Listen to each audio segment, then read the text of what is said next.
Saludamos a la mesa de honor. Esta noche nos acompaña nuestro presidente ingeniero Antonio Samaniego para brindar unas palabras de bienvenida y presentar al doctor Rafael Fernández Rubio, catedrático emérito de Hidrogeología de la Universidad Politécnica de Madrid, quien expondrá la conferencia magistral El agua en el proyecto Conga, mitos y realidades. Antes de pasar a la mesa de honor, les recordamos que todas las preguntas al término de la presentación se realizarán por escrito en el formulario entregado al momento del registro. Damos pase al ingeniero Antonio Samaniego. Buenas noches.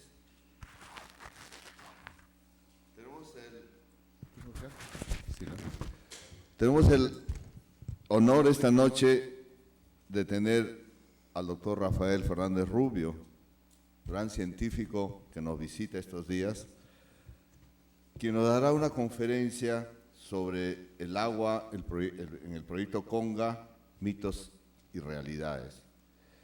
El doctor Fernández Rubio ha desarrollado una amplia actividad como docente y consultor en los temas de hidrogeología, ingeniería ambiental y minería en más de 850 misiones alrededor del mundo, en 54 países y 5 continentes. Desde un inicio se integra en su actividad en equipos multinacionales en diferentes países, contando con la orientación de especialistas del más alto nivel, especialmente trabajando en proyectos hidrogeológicos, mineros y medioambientales en los organismos internacionales más afines a su vocación, como son UNESCO, la UNEP y UNIDO. Ha publicado centenares de artículos sobre aguas subterráneas e ingeniería ambiental en minería, en revistas muy prestigiosas de más de 20 países alrededor del mundo. Asimismo, ha impartido conferencias y cursos en más de 30 países, dando a conocer aportes científicos y técnicos en el campo de la ingeniería e hidrogeología ambiental. Ha recibido innumerables reconocimientos, como el de Doctor Honoris Causa de la Universidad de Lisboa, Premio Biosfera, Millennium Hydrogeologist, Medalla de Plata del Instituto de la Ingeniería de España, Premio Rey Jaime I a la protección del medio ambiente, Magna Dedicatio Recognitia Est, Medalla de Honor de la Villa de Alete al Mérito Social, Premio Asociación Internacional Hidrogeólogos del Grupo Español, entre otros. Entonces quiero dejar con ustedes al doctor Rafael Fernández Rubio, quien nos dará esta brillante conferencia. Lo cual pido recibirlo con un gran aplauso.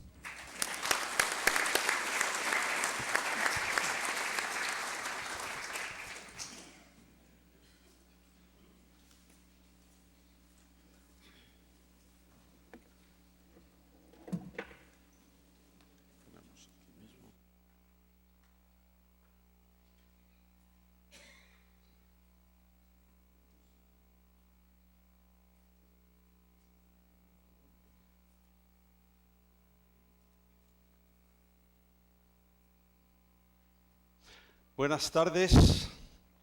En primer lugar, yo quiero expresar el más profundo agradecimiento a esta institución que la conozco hace ya muchos años, el Instituto de Ingenieros de Minas del Perú, por esta invitación a poder conversar con amigos, con colegas, con personas interesadas en todo aquello que es la minería y de una manera especial en lo que puedo contar aquí hoy, que son los temas de agua en la minería, en el caso concreto de este proyecto Conga.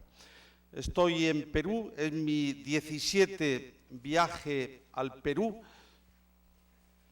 Antes se me ha dicho, y es el 457 viaje a América, algunos más de los que hizo Cristóbal Colón. Y efectivamente he tenido la suerte, la fortuna de trabajar en más de 800 proyectos mineros distribuidos por los 5 continentes. Pero hoy el tema lo vamos a centrar, es la primera vez que voy a hablar en público de este tema, del proyecto Conga.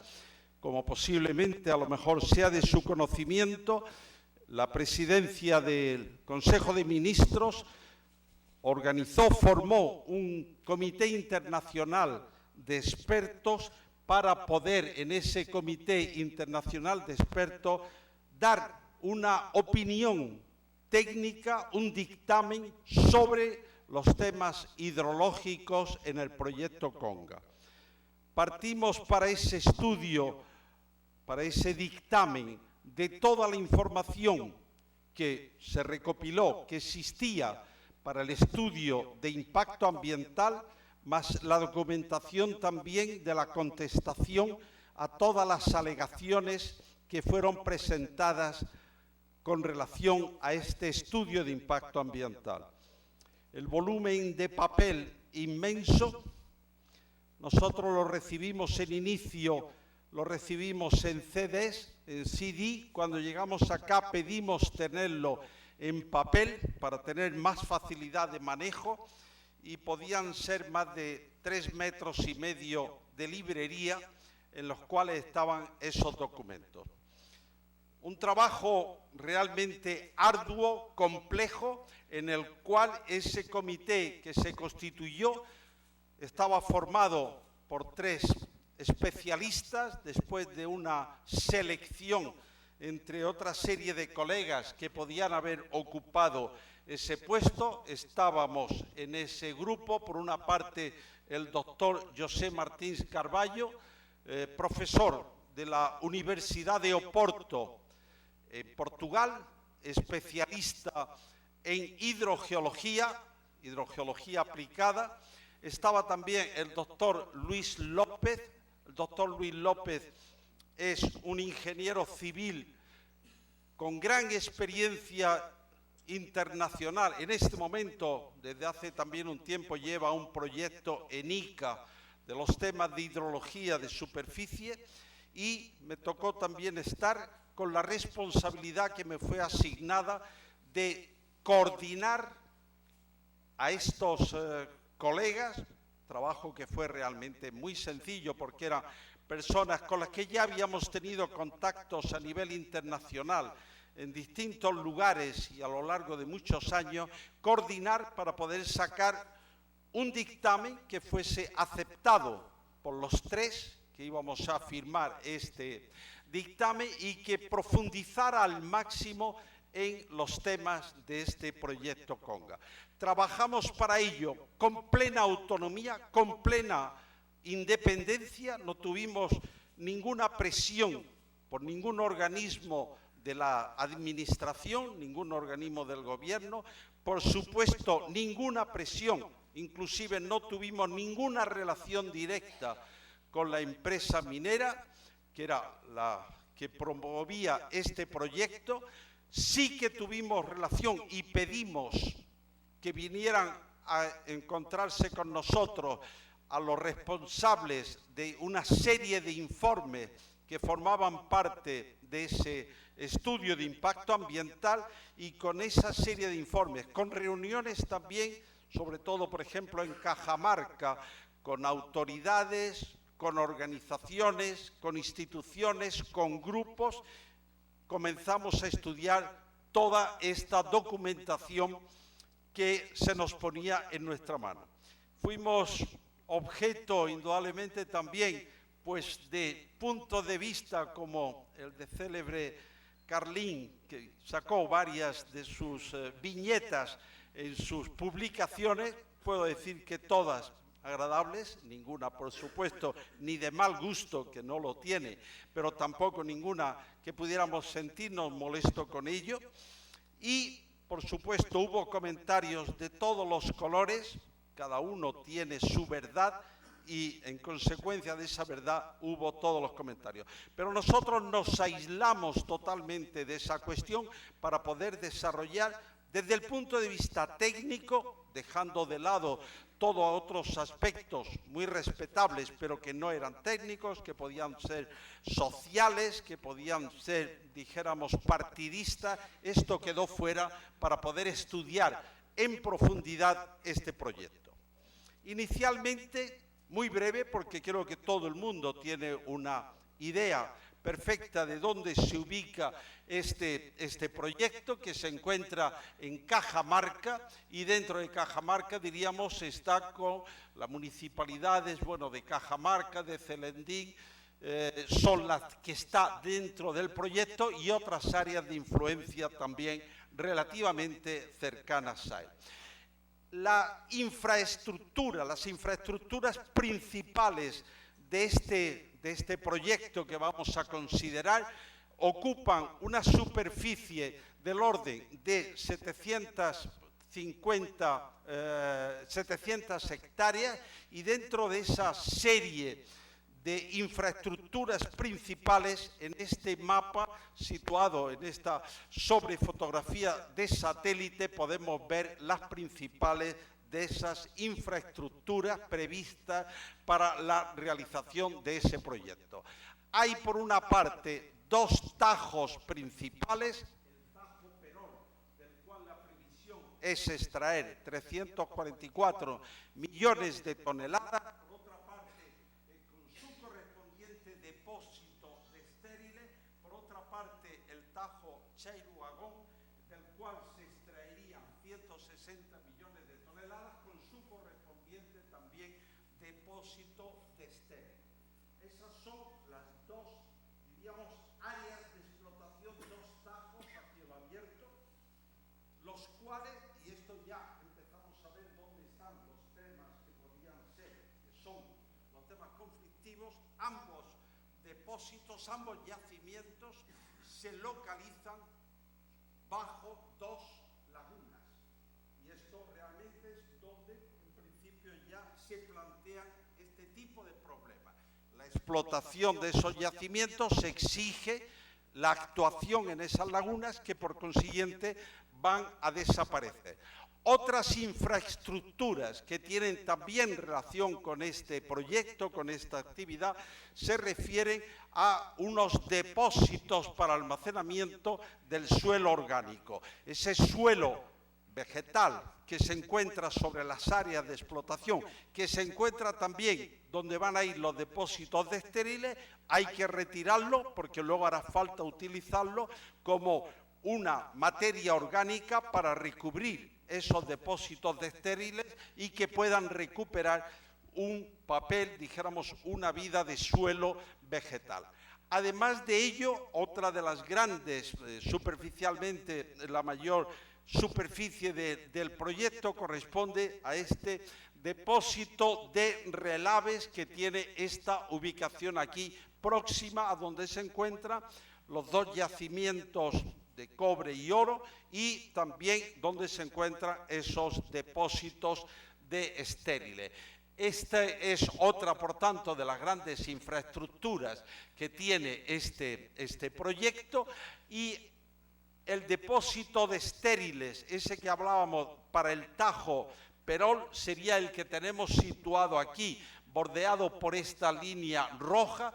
Este depósito de estériles, para atender al vertido de los estériles del tajo Perol, tiene alguna característica. Bueno, en él se almacenarían el suelo ocupado por bofedales, que serían 6 millones de toneladas, irían a parar a este depósito, irían también a parar los estériles propios de la explotación, del desmonte necesario, más también, vamos a decir, minerales de baja ley, minerales que no tienen interés económico, que no tienen posibilidad de recuperación y que también, por tanto, se almacenaría. En total, esos 480 millones de toneladas de este tipo de material irían almacenados ahí.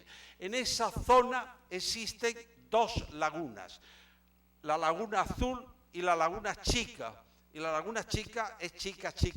Me refiero, no es una enorme superficie. La Laguna Azul es algo mayor, hablaré de ellas ahora después, y la Laguna Chica. Y esas quedarían cubiertas por esos materiales estériles. De tal forma que hemos visto dos lagunas que desaparecen por la explotación, una por la explotación del Tajo Perol y otra por la explotación del Tajo Chairo-Uhagón, y otras 2 lagunas que en principio también desaparecerían porque a ellas irían a parar los estériles de este Tajo, y otra laguna que ahora después hablaremos de ella, la laguna de Chairo-Uhagón, que también veremos en qué sentido podría quedar o no afectada. El depósito de Perol recibiría, lo primero, aquel material, los bofedales, que son tierras orgánicas donde hay una vegetación, donde hay un suelo, una humedad. Ese material de recubrimiento, sobre todo en ladera, en el entorno también de esa laguna, iría a parar aquí. Anticipo que una de las conclusiones a las que llegamos es que ese material no debe de depositarse ahí. No debe de depositarse porque es un material que tiene un valor como suelo orgánico y debe de ir como una parte, lo mismo que teníamos aquellos depósitos de suelo orgánico, tener también para incorporarlo después en la rehabilitación de aquellos depósitos de estériles, de aquellas escombreras, tener ese material también para poder cubrir y ayudar a la vegetación a su crecimiento natural. Entonces, aunque en el proyecto es lo que está previsto, que ese material iría aquí, la propuesta nuestra fue que ese material se reservara, se almacenara independientemente para su uso posterior. Y en ese iría también el depósito de los materiales estériles y aquellos materiales de baja ley del Tajo Perol. Y esta sería la constitución, por tanto, de ese desmonte. Como he señalado anteriormente, en la zona en la cual nos estamos moviendo, lo que sería ese depósito de desmonte es el que estoy marcando dentro de esta figura, de tal manera que la explotación del Tajo Perol traería consigo el ocupar toda esa zona para poder almacenar en ella lo que serían los estériles de ese Tajo. Y quedaría bajo ella aquella laguna azul que teníamos por aquí y la laguna chica que estaría en ese contorno.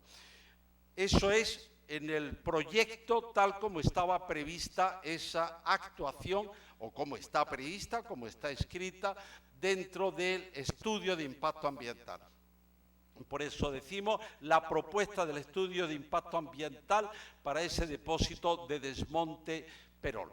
Y como he señalado, la creación de ese depósito supone el cubrimiento, la eliminación de 2 lagunas.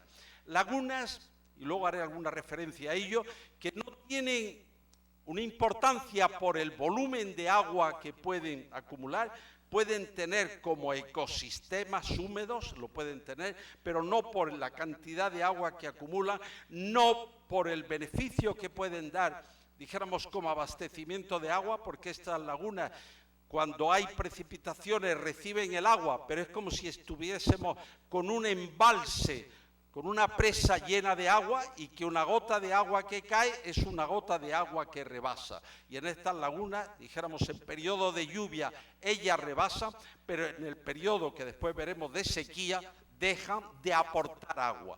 Entonces, no son lagunas que jueguen de cara a la posibilidad de abastecimientos o de procurar recursos hídricos para atender a las necesidades. Pero la propuesta, evaluamos 3 posibilidades, hicimos 3 propuestas para evitar que se cubrieran esas lagunas con los estériles, más tal vez por su valor, vamos a decir, no digo sentimental, pero en el sentimiento de las personas. Y una propuesta es esta primera que presentamos aquí, que era alargar el depósito de estériles por aquí y alargarlo por allá, y dejar entonces de una forma intangible, no tocar aquellas lagunas, sino modificar la situación de ese depósito de estériles, haciendo esta media luna y dejándolas, preservando esas 2 lagunas que se encontraban. Es una opción número 1 que planteamos. Planteamos otra opción, que es la de construir unos depósitos de estériles, que sería el Tajo Perol, es el que tenemos en este punto. Esto sería el Tajo Perol, era llevar los estériles a este punto de aquí, dentro de lo que es la cuenca de la quebrada de Chugurmayo, tenerla ahí para almacenamiento, tener otro almacenamiento que iría aquí y diríamos llevar esos depósitos, confinarlos en esas represas para, diríamos, no ocupar para nada lo que sería la laguna Azul y la laguna Chica que se encuentran en este punto de aquí. Y otra tercera opción era jugar con lo que se llama minería de transferencia. Cuando hacemos, este es el histórico de cómo se desarrollaría la explotación minera dentro de estos dos tajos, en el cual lo que tenemos es, lo que está marcado en azul, es el mineral del Tajo Perol que va a la planta de tratamiento, y lo que está en verde, estamos hablando aquí en millones de toneladas, lo que iría del Tajo de Chairuagón a la planta de tratamiento a lo largo de los 18 años que aparece como previsión de vida de este proyecto. Pues bien, nosotros la propuesta que hacíamos era que a partir del año 15, todo aquel material que se saque de estériles de lo que es el Tajo Perol fuera a parar a el hueco que se ha abierto. Ahora veremos la morfología. Dijéramos, tenemos dos tajos, Tajo Perol y Tajo Chairuagón.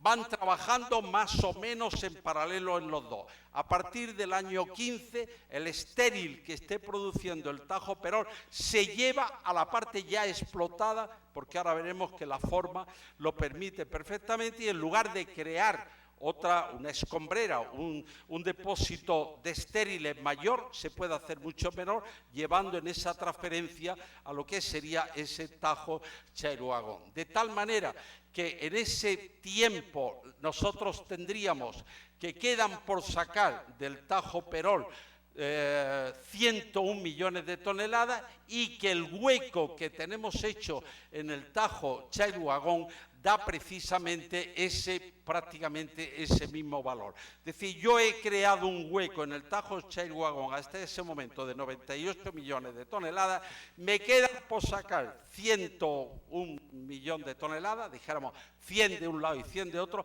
Esas 100, en lugar de llevarlas a un depósito de estéril, las llevo como minería de transferencia a la parte que ya he explotado del Tajo Chairuagón. Con lo cual, aquel depósito de estériles de lo que sería el Tajo Perol quedaría disminuido en lo que es la cuarta parte de su capacidad, que irían a rellenar el otro.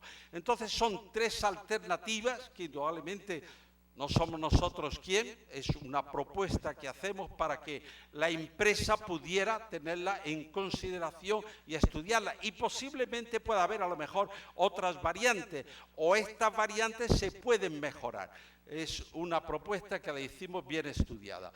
En este perfil, en este corte longitudinal que estamos aquí presentando, lo que tenemos dentro de él es el Tajo Perol, es este que está aquí, el Tajo Chairuagón es ese tajo se empieza a explotar desde aquí arriba, y el avance se va desplazando en este sentido, de tal forma que cuando aquí quedan esos 100 millones de toneladas de estéril, ya se ha explotado esta parte, se va a estar explotando esta otra de aquí, y en consecuencia lo que se puede hacer, el desmonte correspondiente a esa fase de explotación del Tajo Perol, puede colocarse como relleno del Tajo Chairuagón.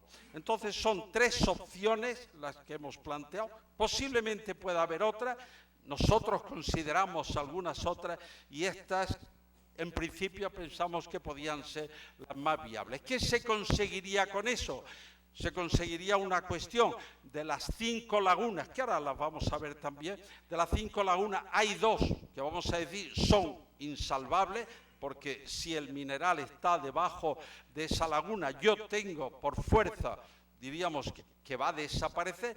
Estas otras dos pueden ser salvables, pueden ser con cualquiera de estas soluciones o con otra solución. No digo que eso no tenga un sobrecosto, sí lo puede tener porque las distancias son algo mayores, pero desde luego no un sobrecosto que haga viable o inviable de por sí a lo que es el proyecto. ¿Y dónde está la quinta? Bueno, la quinta laguna no la tenemos aquí, es una laguna muy pequeña que está, luego la veremos en otro mapa. Vista este panorama de las infraestructuras principales del proyecto, quiero hablar ahora de los aspectos de la hidrología de superficie, de las aguas superficiales. Luego hablaré de las aguas subterráneas. Como todos los conflictos son alrededor del agua, de esta manera podemos, yo creo, llegar a percibir de una manera lo más clara posible de cuáles son las condiciones en las cuales nos estábamos moviendo. Y quisiera en primer lugar, dentro de ese peritaje internacional, todas las fotos que aparecen aquí son fotos que he tomado durante el estudio. Aquí, por ejemplo, estamos viendo las montañas de la zona de Cajamarca vistas desde la zona del proyecto Conga. Y llamo la atención porque enseguida vamos a entender por qué coloco esta fotografía aquí. La tenemos aquí, esta fotografía, porque esto es lo que se llama un mar de nubes, es decir, subido en las cumbres. Nosotros estábamos a lo mejor en Conga trabajando y cuando llegábamos abajo al valle de Cajamarca nos decían, les ha llovido mucho. No nos ha caído una gota de agua, el agua estaba cayendo abajo porque la nube a esa altura no estaba, y es cualquiera que está por zonas de alta montaña está acostumbrado a ver esos mares de nubes por abajo. Las nubes están ahí, descargan, pero la parte superior no está. ¿Qué es lo que hicimos básicamente de las actividades nuestras en este peritaje? En primer lugar, era recopilar toda la información amplísima existente en ese estudio de impacto ambiental. Recopilarla, analizarla, completarla, estudiarla, para poder caracterizar de la manera más completa posible los aspectos hidrológicos de las 5 cuencas de esa cabecera que ahora después veremos. Y un aspecto que pusimos especial énfasis en él fue la determinación de los caudales mínimos, porque lo vamos a ver enseguida, pero me anticipo a decirlo.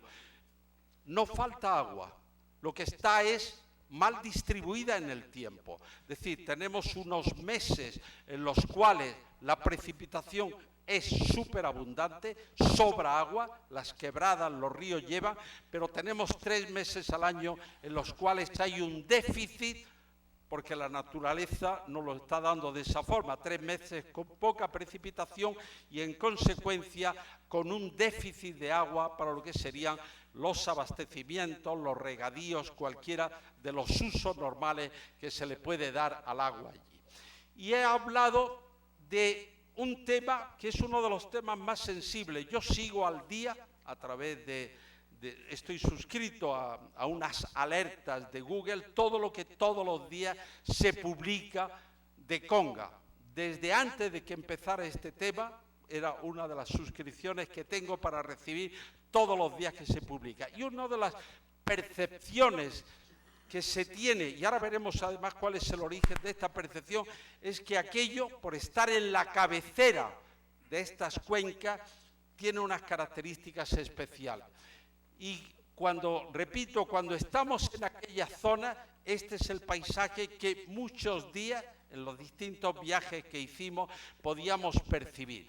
Esta forma que tenemos de esos mares de nubes, voy a poner aquí un ejemplo de las Islas Canarias en España, pero para que veamos qué es lo que acontece cuando yo tengo unas montañas altas. Esta es la isla de Tenerife, el Teide es esta montaña que está aquí, son 3.780 metros, 3.700 y pico metros de altura, y es una isla en la que es una isla volcánica, en la que vemos perfectamente cómo la parte más alta de Cumbres está aquí y luego desde ahí va cayendo hacia el nivel del mar.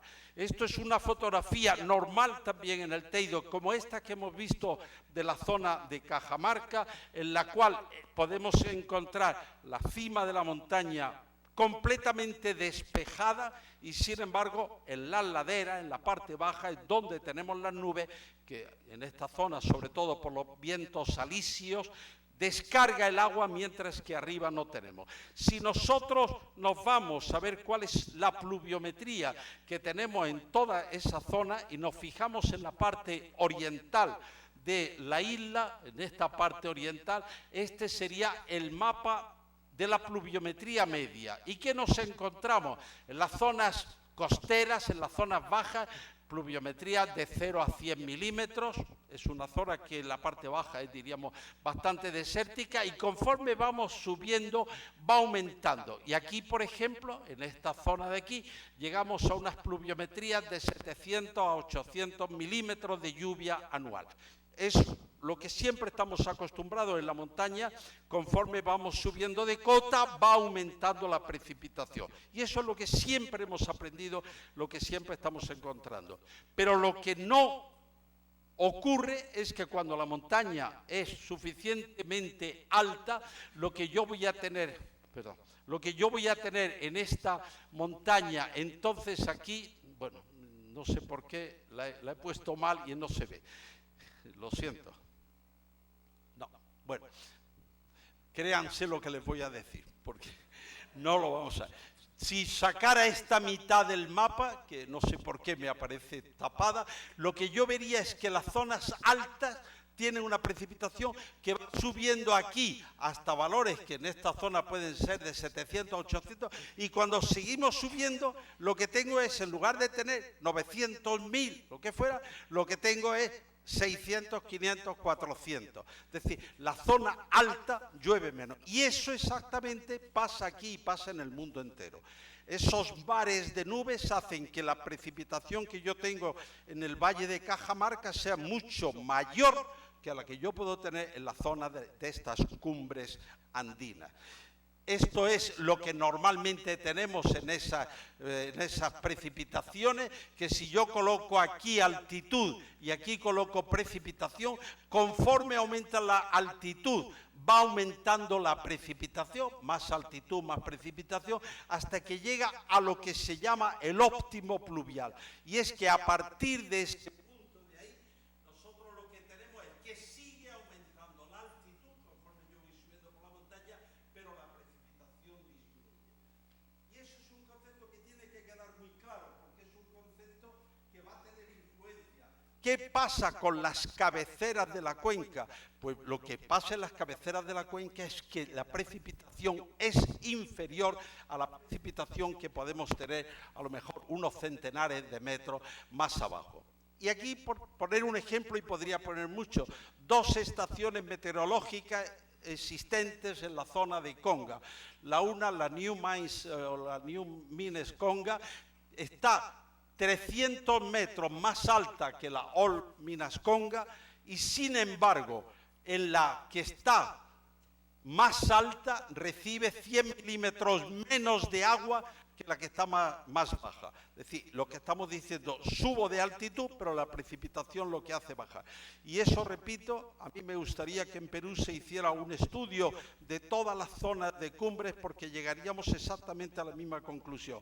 Estamos trabajando en los Himalayas en este momento, también en una zona minera, y cuando llega uno a las partes de arriba, pasa como aquí, en las montañas altas, hay una recesión glaciar que también tiene que ver, los glaciares cada vez son más pequeños, pero las precipitaciones son más pequeñas, y eso es fundamental para no atribuir a esas zonas de cumbres el que van a ser el depósito de agua de la zona.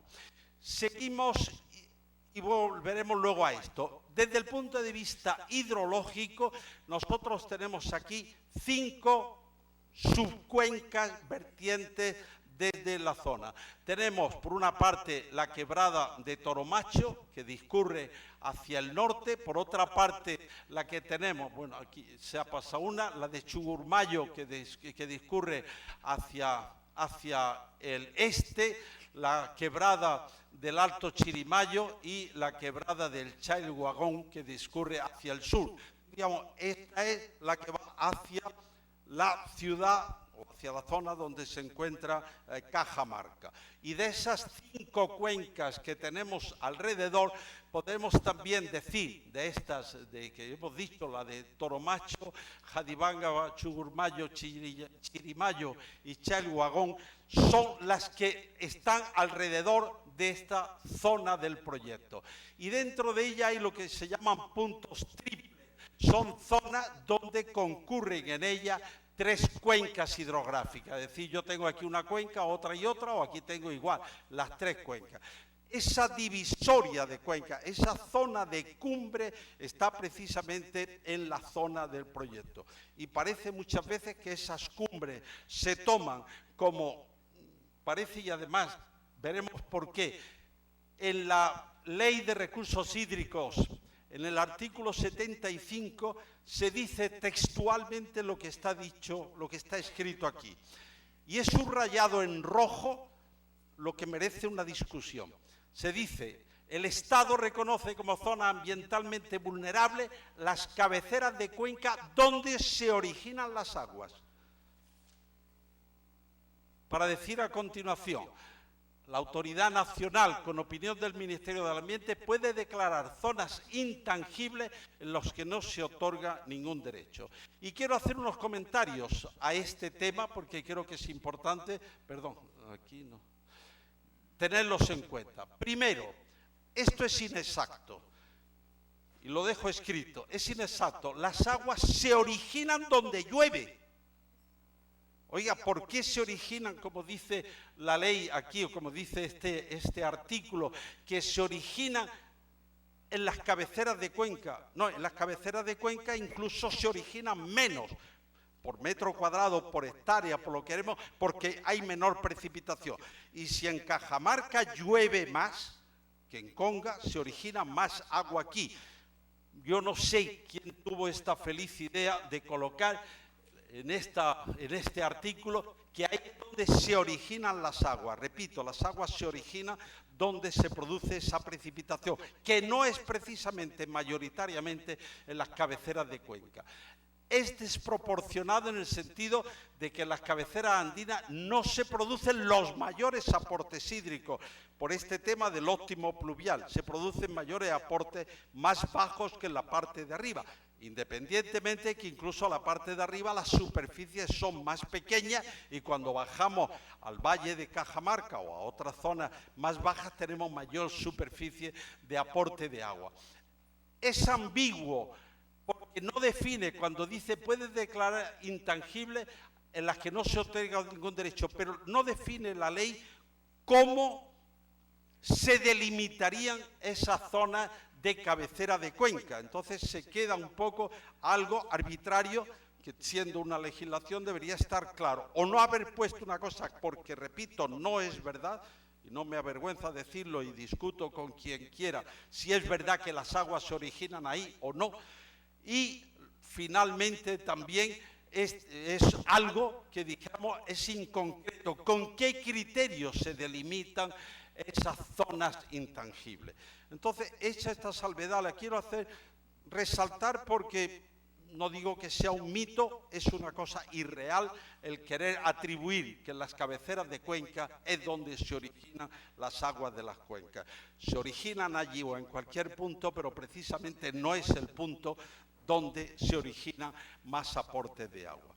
Y algunos otros aspectos también que merece la pena en este momento resaltar con respecto a esas cabeceras de cuenca es lo que, después de lo que hemos dicho, creo que es evidente: la precipitación en esas cabeceras es menor que en altitudes más bajas. Entonces no hay por qué mitificar el que allí es donde parece que está la madre de todas las aguas y que por tanto aquello no se puede tocar por esta razón, podrá no tocarse por otras razones, pero no por esta, porque se origina, repito, más cantidad de agua en otros puntos.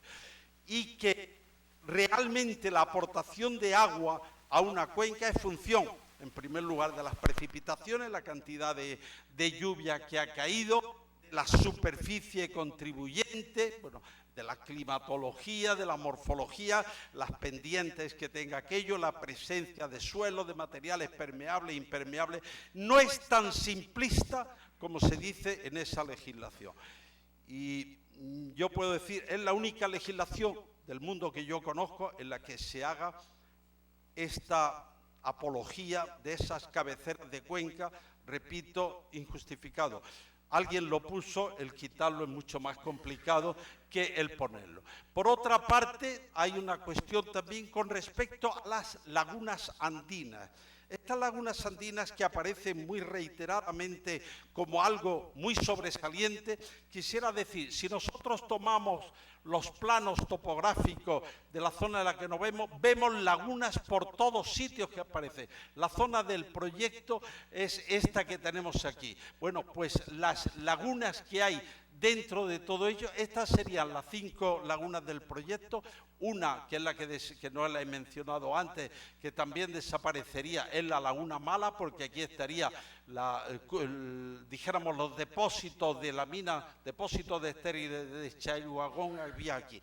Hay una laguna que se llama Mala y otra Chica. Bueno, a lo mejor por algo tenían estos nombres. Pero alrededor de ella tenemos decenas y centenas de lagunas que no son menos importantes que puedan ser aquellos. Cuando se habla tanto de que desaparecen unas lagunas, por supuesto, y eso es un impacto, y no existe minería sin impacto. O sea, alguien que me dijera, usted haga minería pero que no cause impacto, yo le diría, no respire usted porque está causando impacto, y el agujero de ozono se está alimentando también con la respiración que usted tiene. Es decir, minería sin impacto no existe, pero no podemos decir que las lagunas están sufriendo esto. Si vemos aquí en la fotografía esta satelital, lo mismo podríamos decir, esta fotografía satelital, estas son las lagunas que se ven ahí. Por tanto, no es algo como para decir las lagunas es algo único que va a quedar afectado. Por supuesto que va a quedar. Y si pudiera no quedar afectado, tanto mejor. Pero como el minero no es submarinista, para explotar aquellos 2 yacimientos hay indudablemente que dejar secas aquellas lagunas que estarían, las que hemos dicho, la laguna Perolo, la laguna Mala, desaparecerían por esta razón. Hemos hecho también a lo largo de este estudio definir, bueno, un aspecto fundamental, los caudales mínimos de estas quebradas y de estos ríos. Y repito, por una razón, porque ahí es donde está el conflicto. Cuando hay mucha agua, cuando llueve mucho, sobra. Se va a Amazonas abajo hasta Belén de Pará, allí en la desembocadura en el Atlántico, sobra agua. Pero cuando hay caudales pequeños, viene el problema. Y entonces en el estudio nosotros hemos partido de los datos de base para realizar el análisis estadístico de las precipitaciones, de los aportes de las cuencas, y por poner un ejemplo solo de esta cuenca que estaría en el Alto Jadibamba, que es la cuenca que antes decíamos que estaba al norte, aquí hay una estación de aforo, y en esa estación de aforo estos son los datos de los aportes de caudal que tiene. Y lo que cada una de estas líneas corresponde a un año distinto, y lo que estamos viendo con claridad meridiana es lo siguiente, que por ejemplo nosotros tenemos que en los meses de marzo, abril, mayo hay mucha agua, más de la que sería necesaria, que en los meses de junio, julio y agosto tenemos los mínimos. O sea, se pasa de unos caudales máximos a unos caudales mínimos, y se pasa rápidamente en estos valores medios de los meses, para luego empezar a subir septiembre, octubre, noviembre, a continuar subiendo diciembre, enero y febrero, y a subir un poquito más en marzo, abril, mayo. Es decir, tenemos 3 meses que son los meses conflictivos, tenemos otra serie de meses que sobra agua. ¿Y por qué ocurre esto? Porque no hay regulación ninguna. Es decir, el agua de precipitación va a discurrir por las quebradas o por los ríos, no hay ninguna estructura, ningún embalse construido que pueda regular y por consiguiente ese agua se va a perder cuando precisamente no va a estar disponible en los meses que podría haber mayor demanda. Y esto es lo que estamos señalando aquí, épocas húmedas que sobra agua y épocas secas que hay una falta de agua para poder atender a las necesidades. Los arroyos o los ríos o las quebradas van a estar sometidos a un estrés hídrico y va a haber falta de agua para los abastecimientos. Y tomo esta frase porque creo que también en este momento es oportuna, está por el que en su momento era director de gestión del conocimiento y coordinación de la Autoridad Nacional del Agua, en la cual él escribe esto que está dicho aquí. Del 1,5 millones de personas que viven en Cajamarca, solo el 500,000 tiene agua potable. Y esto no tiene que ver culpa ni con la minería ni con nada. Son las condiciones naturales que si el hombre no interviene para regular mejor aquellas cuencas, va a existir este déficit de agua.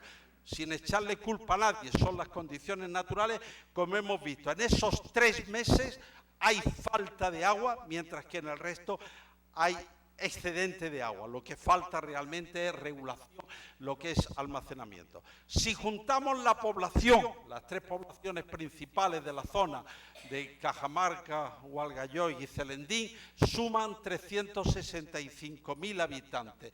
Si a estos 365.000 habitantes le ponemos lo que es una dotación normal de abastecimiento, no quiere decir que ni usted ni yo nos bebamos 120 litros de agua al día, pero si repartimos lo que es el consumo que se da, que es el consumo de agua, de lavado, es el consumo de riego, de parques, de lo que fuera, supondría que con esa cantidad de agua de esas lagunas tendríamos para abastecer 18 días. O sea, que si las dejáramos vacías completamente, abasteceríamos durante 18 días. Cuando a veces se habla, se lee en la prensa, si se toca aquellas lagunas se quedará Celendín, se quedará Cajamarca sin agua, hay que decir, mire usted, si yo me la bebiera entera o llegara un marciano y la chupara y se llevara todo ese agua, serían 18 días. De los 365 días del año. No estamos hablando, por tanto, de la catástrofe universal que va a ocurrir. Lo que tengo es que precisamente completar cuando hay falta de abastecimiento para ello. Y otra palabra también un poco sobre esos bofedales, que también sobre ellos se habla mucho y que aquí en esta fotografía los estoy poniendo. Los bofedales son unos humedales que se encuentran en las zonas de alta montaña, normalmente por encima de los 3.800 metros, con humedad permanente, con praderas, pero tienen alguna característica propia de ellos. Reciben el agua de lluvia, aguas superficiales, aguas de filtraciones, pero por la putrefacción de la vegetación que tenemos dentro de eso, dan lugar a ácidos húmicos, a aguas ácidas que no son para nada potables. Es decir, tomamos muchas muestras, llevábamos equipamiento para medir en el campo y aquellas aguas tienen un pH totalmente ácido que no son aguas utilizables. Entonces también hay una leyenda que parece que esos humedales, que esos bofedales serían, al afectar también estaríamos afectando a las posibilidades de abastecimiento. Las bases con las cuales hicimos todas las propuestas en este comité, prácticamente un poco la resumo aquí, fue estudiar el balance hídrico de los reservorios posibles o de los reservorios propuestos. La empresa lo que proponía era la construcción de algunos reservorios, nosotros estudiamos y entonces lo que llegamos era también a estudiar a fondo cuál sería la capacidad de recibir agua y la capacidad de suministrar agua con esos reservorios. Las afecciones por la mina a cada una de las 5 cuencas podrían estar entre 0,15 litros por segundo y 43 litros por segundo, la que afectaría más, con una distribución que es la que estamos viendo aquí. Por ejemplo, la parte del Jadibamba tendría unas afecciones que serían la de que en época tiene actualmente un caudal medio en la época húmeda, perdón, en la época seca de 42, 43 litros por segundo, se le afectaría en 19 litros por segundo, perdería 19 litros, pero con esos reservorios recibiría 33. Es decir, el balance es positivo. La explotación minera va a afectarle, pero la construcción, que ahora después veremos, de un reservorio que sería aquí y otro después que estaría aquí, pero principalmente el reservorio inferior, podría abastecer durante esos meses de sequía con una cantidad de agua superior. Luego tenemos la del Chugurmayo, no se encuentra para nada afectada porque la explotación minera está fuera de la cuenca, no le afecta. La de Alto Chirimayo se le afectaría con 12,5 y se le compensa con 7,5. Hay un déficit.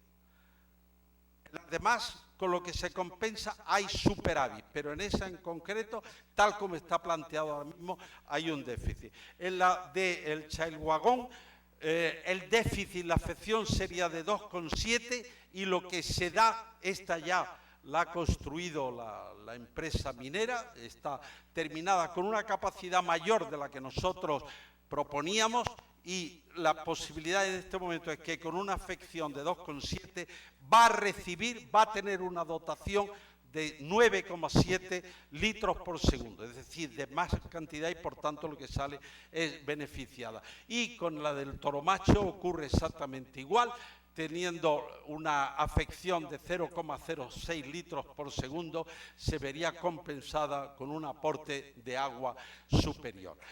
Esas compensaciones hacen, por tanto, primero, necesarios esos reservorios nuevos para poder regular mejor la agua y tener mejores abastecimientos. En concreto, para la ciudad, vamos a decir, de Cajamarca, a la zona donde incluso hay prevista una presa, en la zona del Chonta, ahí el caudal en la época inferior, en la época de aguas bajas, el caudal medio es de 300 litros por segundo y se le afectaría, si no se hiciera, hemos visto que el Chailhuagón va a tener mucho más de lo que se le va a quitar, pero si no se hiciera, lo que se le afectaría al caudal sería un 5%. O sea, repito también que cuando parece que estamos haciendo o que se está haciendo esas afecciones, las cifras son infinitamente inferiores a las que ahí se están manejando. Entonces, la propuesta era la de construcción de una serie de reservorios. En el Jadibamba sería el inferior y el superior, en el Perol sería lo que sería el reservorio Perol, y en el Chailhuagón, que es el que ya está construido, la posibilidad. Esos reservorios juegan una serie de papel importante de compensar los déficits, de hacer ecosistemas también en esa zona, de la posibilidad de aumentar inclusive producción agraria o de mejorar o de garantizar los suministros de agua que tendrían esas poblaciones que se encuentran en ello.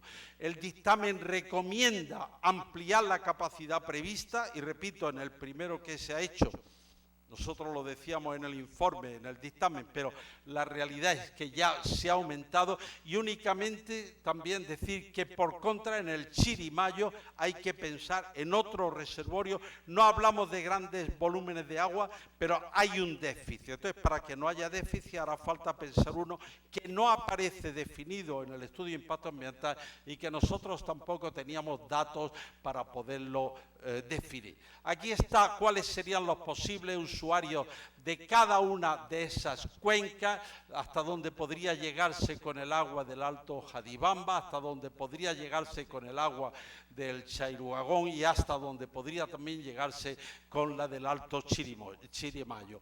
Entonces, esas aguas de esos reservorios podrían abastecer a las poblaciones que existen en esta zona, a los regadíos dentro de ella. Los reservorios, ¿dónde se sitúan? Pues hay un reservorio que se llama el reservorio inferior, que está situado aquí. Hay otro reservorio que es un reservorio que no se podría utilizar durante la vida de la mina porque sería el que abastecería de agua a las operaciones mineras, pero que una vez terminadas las operaciones mineras podría estar en disponibilidad de ser utilizado, el perol que tenemos ahí y el Chailhuagón que se encuentra en este otro punto. Por tanto, en las cabeceras de esa cuenca se construyen unos reservorios capaces de suministrar el agua. Estas son las quebradas a las que antes hemos hecho referencia y esta la localización de esos reservorios a los que también estamos haciendo referencia.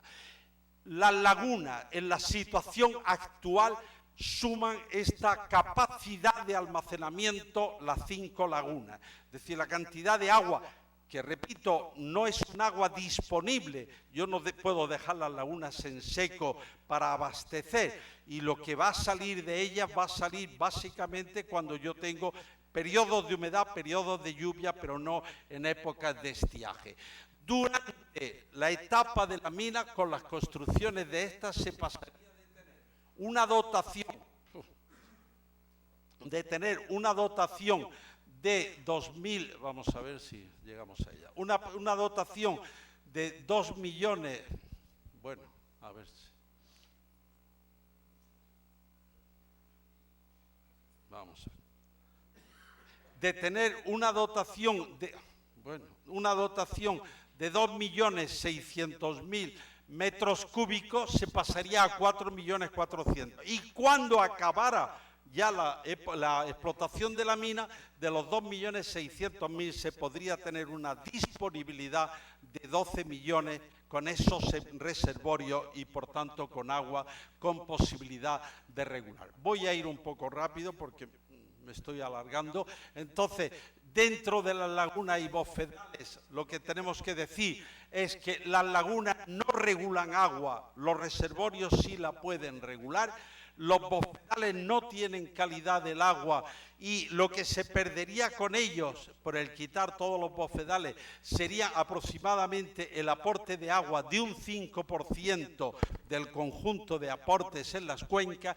Y unas palabras con respecto a la calidad del agua. La calidad del agua, y estuvimos midiendo calidad en una serie de puntos dentro de la zona de estudio, es una calidad que tiene un pH, es decir, son aguas en general ácidas por esa vegetación, tienen muchas veces valores de 3,1 a 4,2, el agua de bebida debe de estar entre 4,5 hasta por encima de 7, hasta 8, pero no con estos valores. Ese agua no es un agua que se puede beber, pero indudablemente con riesgos para la salud. Hay otro problema en las aguas, que es la calidad bacteriológica. Las aguas estas superficiales tienen muchos problemas de coli fecal, de Escherichia, es decir, bacteriológicamente, porque hay una cabaña ganadera y porque no hay saneamiento, estas aguas están afectadas en su calidad.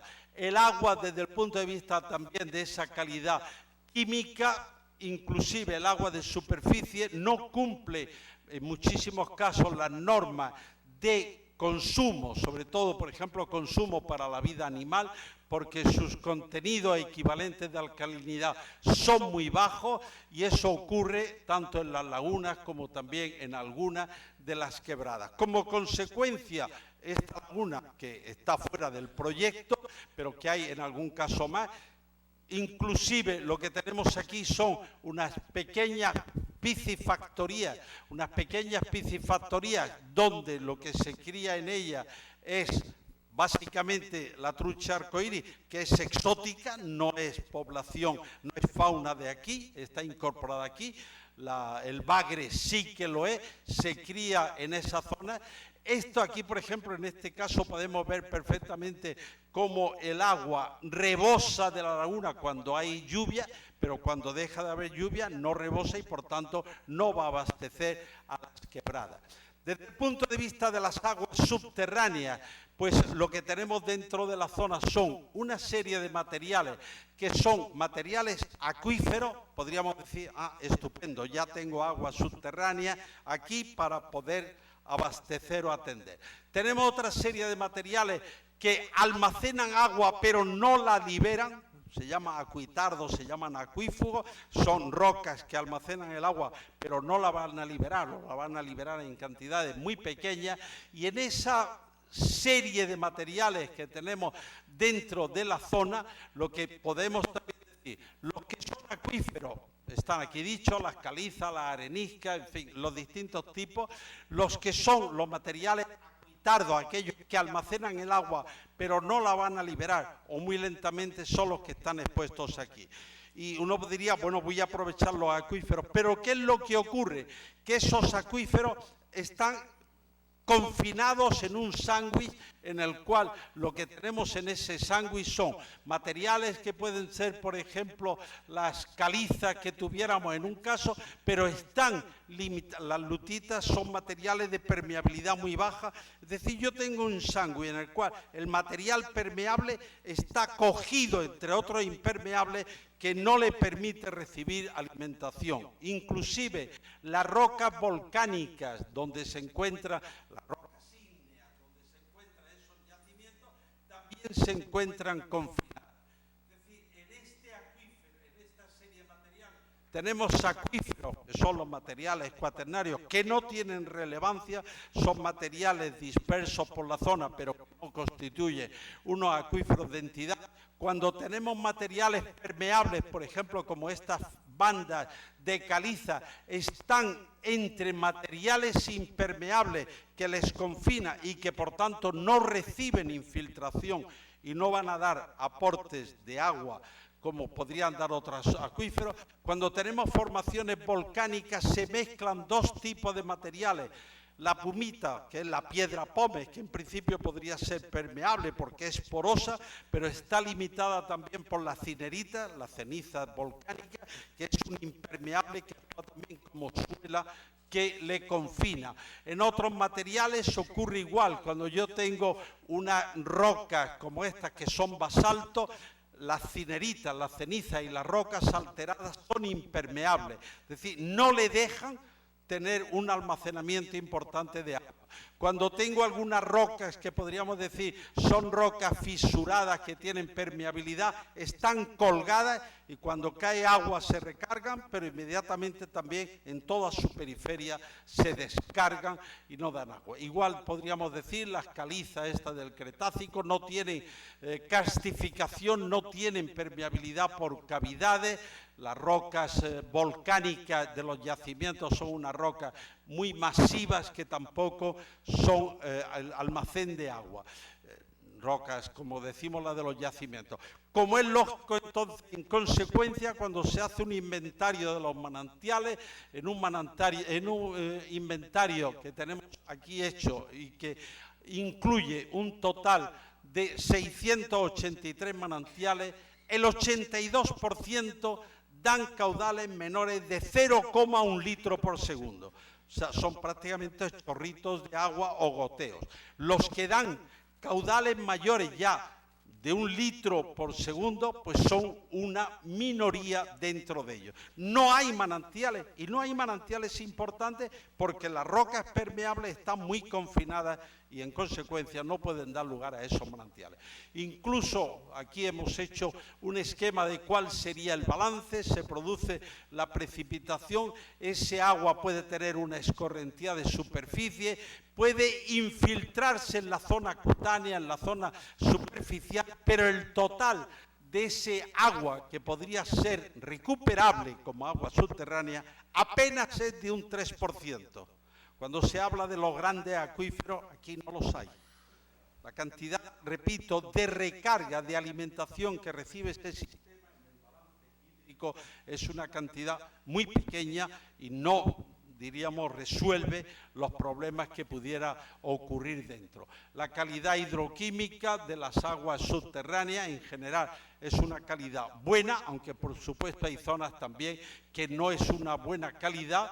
Tiene, por ejemplo, zonas con metales pesados de una forma natural, por encima, cantidad de ellos por encima de lo que la normativa de agua para bebida tiene que cumplir. Hay problemas también bacteriológicos dentro de las propias aguas subterráneas y hay también problemas por esos metales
no van revestidas, que el agua se infiltra a través de ellas y que el agua aparece 500, 1000 metros más abajo. Y esa regulación por esa franja cutánea hace que el agua que va a aparecer en esa parte inferior aparezca unos meses después. De tal manera que cuando teníamos aquellos máximos que estábamos diciendo, de los meses de marzo, abril, mayo, yo puedo derivar agua por estas acequias y ese agua, cuando llegue la época del déficit, va a estar alimentando una serie de nacientes, una serie de manantiales en las partes bajas. Esto existe en muchísimos lugares del mundo. Nosotros, por ejemplo, en Sierra Nevada se llaman acequias de careo, tienen más de 1000 años de vida. Aquí son también centenarias en sus años de vida y lo que haría falta era fomentar esta posibilidad de sembrar agua para que se pueda luego indudablemente también cosechar. Además de eso existe la posibilidad